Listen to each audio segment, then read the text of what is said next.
So, I just wanted to make some introductory remarks, both to those of you very familiar with INCOSE, perhaps who've been involved with INCOSE much longer than I have, but also to those who are our new friends and colleagues, your first time at this event. I wanted to touch on our vision and mission, talk about us as a global organisation, and what it means to work globally. I won't take too much of your time, because obviously you're here for the keynote, but I thought it was a great opportunity to highlight some of these aspects to you all. So, INCOSE is the world's authority on systems engineering. It's what we are, it's what we do. Our vision and mission is essentially altruistic. We're here to develop the discipline, help in its application, and in doing so, benefit humanity and the planet.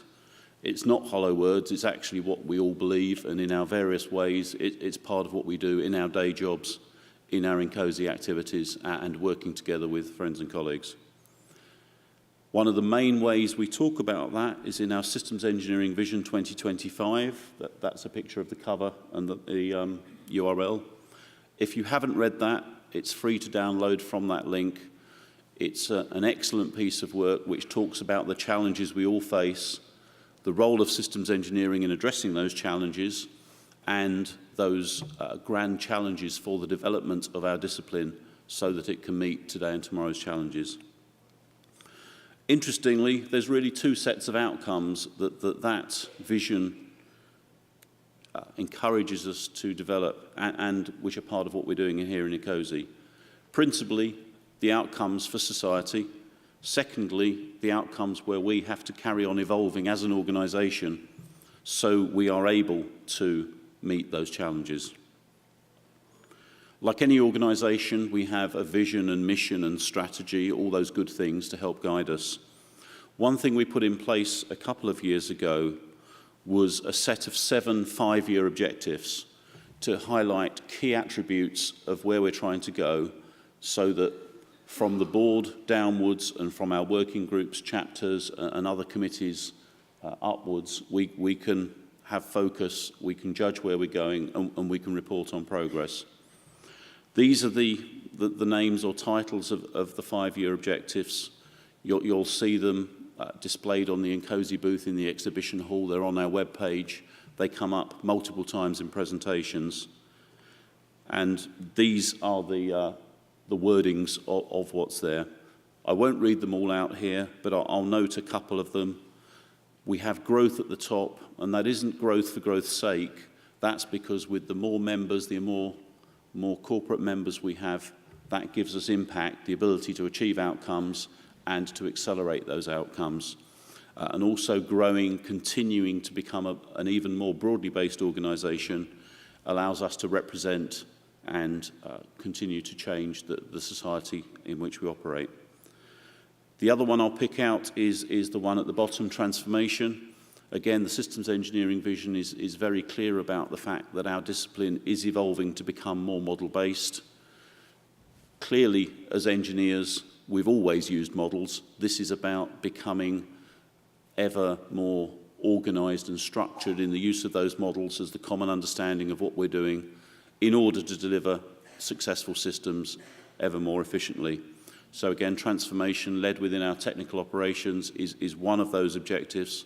It touches pretty much everything we do, both providing a focus to everything and, if you like, collecting the outcomes. So if you're not familiar with these objectives, do have a look at them. Do talk to people about what's there and whether you've got suggestions or contributions, you'll be extremely welcome. So that, if you like, is the what. I just wanted to touch on the how, so how we operate, how we think. Going back a few years, the board did some work to describe our values, so what it means to be in INCOSE, of INCOSE, how we prefer to operate. And this is the set of values up here. Again, we publicise them, they're out there, but I'll pick on a couple. Systems thinking, obviously, is at the heart of our discipline, and obviously is at the heart of how we try to operate. No one's perfect, but we do our best to think holistically, take everything into account, make balanced decisions in whatever we're doing. The other one I'll pick out is respect, diversity and collaboration.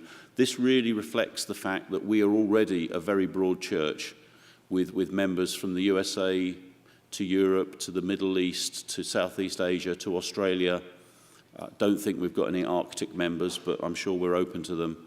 We are already global. We have so much difference in the people and the organisations and the cultures we work in that embracing that, making it comfortable for everyone to participate and benefiting from that diversity is something to keep in the foreground. So that's why we have things like that in our values. It also helps us when we're making decisions. We can say, well, okay, that decision, would it have any impact on these values? Do these values tell us something about the options we should or shouldn't take? Secondly, we have principles. These are more, if you like, our derived requirements or architectural assumptions about how we operate. I'll only highlight one here, and that's impact. We are a not-for-profit organisation. We're not a money-making machine, although, of course, financial sustainability is important. But what this value says, this principle says, we judge our endeavours by the value we deliver to our members and to the wider stakeholders. And that's value in all of the different measures of it. And we take that seriously. If we have to invest to achieve something, but it's the right thing to do, then that's what we do. Equally, as I noted, it's about being sustainable. Just moving on to touch on the global aspect a little more. We are already a global organisation. We have a little over 10,000 individual members. We have very nearly 100 corporate advisory board and academic council members, which is fantastic. They are all-time high numbers. Our organisation, on the left-hand side of the graph, if you like, our central functions span the globe, as do our members, our 77 chapters, and the organisations with whom we collaborate. So we are global, but do we need to keep improving, becoming better at being global and working on more impact? Yes, of course we do. So I just wanted one slide to touch on that. It's not my phrase, it's one I recalled from elsewhere. If you like, think global, act local. We've all got our INCOSE roles, whether that's as an individual system engineer going through lifelong learning and professional development, whether it's someone on a committee, in a chapter, on the board, in a working group. What I'd encourage everyone to do while performing our roles, to have the wider context in mind, if you like, the paradoxical mindset of the system engineer, thinking about the big picture and what we're doing, and opportunities and impacts. I mentioned needing our working parts to operate together. Like any organisation, we do our best to communicate and integrate. There's more work to do there. But I'd especially highlight the need to get tacit knowledge explicit so that we know how we do things, so that we can share it with colleagues, people know how we're working, and we can evolve those procedures as we learn. I also mentioned global mechanisms, if you like, the stuff below the bonnet in terms of how we communicate and how we administrate.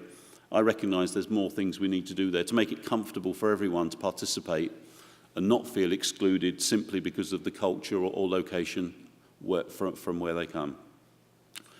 And finally, because we don't want to be introspective, working globally is about rich and purposeful engagements with external stakeholders. Examples are there. It's by these alliances that we magnify our impact and help achieve our vision and mission faster and better, and in doing so, help achieve the visions and missions of those with whom we partner. So, enough from me, and thank you for your attention. Our purpose is global and demanding. It's fascinating, exciting, frustrating, all of those things, but it's what we're here to do. And as volunteers and as enthusiasts and as professionals, that's why we're all gathered here. We have to work together, we have to work globally. We're already good at that.